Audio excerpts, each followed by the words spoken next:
Pwede nyo silang i-mix, guys. Pwede nyo siyang kainin na separate. Yan guys, ang ating bolognese. Yan. Pwede rin kayong gumamit guys ng pasta na malapad. Yan. Pwede rin ganyang pasta. Yan. Cheat guys. Yummy yummy.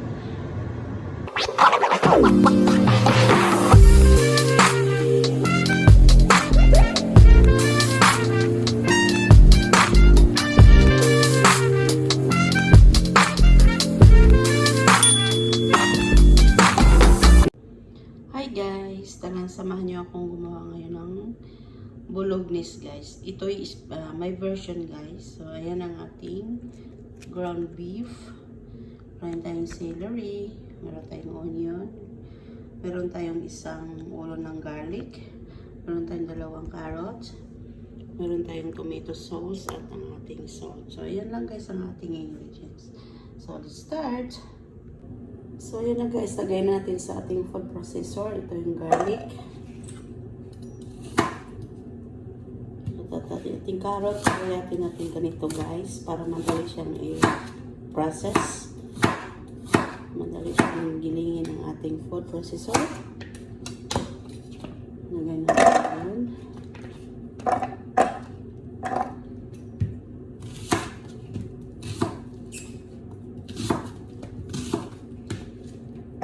So, ayan, lagyan natin ang ating onion.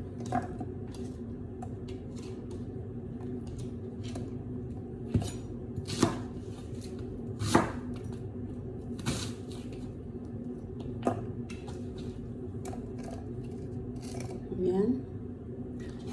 Lagyan natin ang ating celery guys.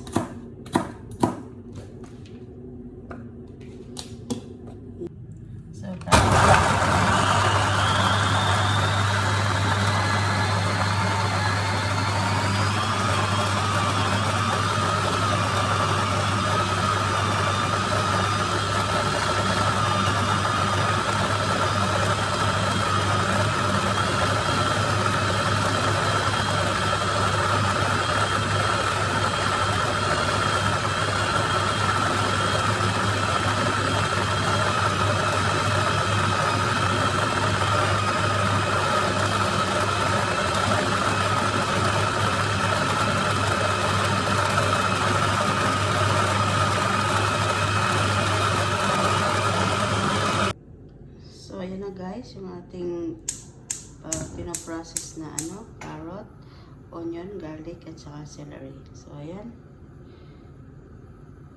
So, ayan, mainit na mantika. Lagyan na natin yung ating water.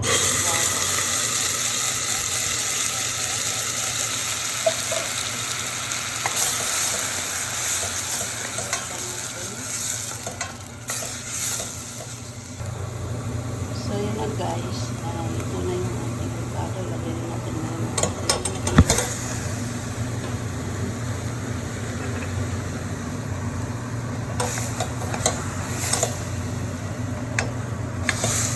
mahinang apoy na guys. Ito siya haluin. Haluin mabuti para may buo yung karne guys.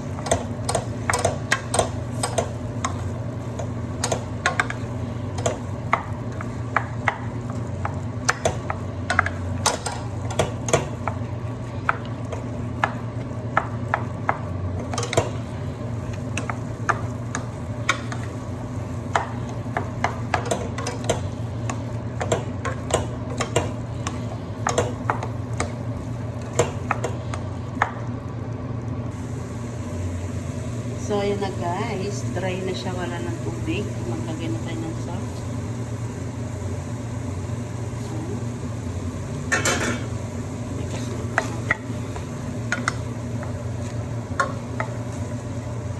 Yan o. Wala na siyang tubig. So, it means luto na siya.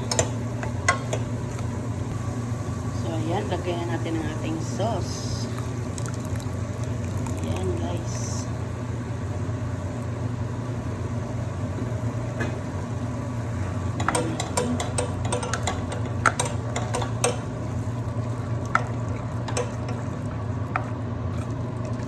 Mahinang apoy lang yan guys.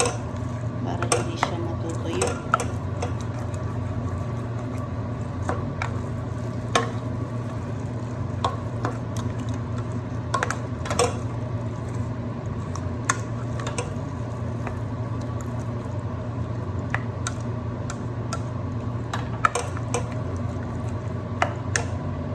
So, ang size ng sauce, guys, ayan o.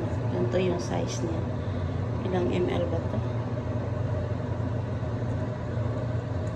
Yan, 500. So, yan. Sa half na minced beef, half din na tomato sauce. So, ayan na, guys. Ready to eat ang ating bolognese. Ayan. Maglalaga tayo ngayon ng pasta para sa partner nito, guys.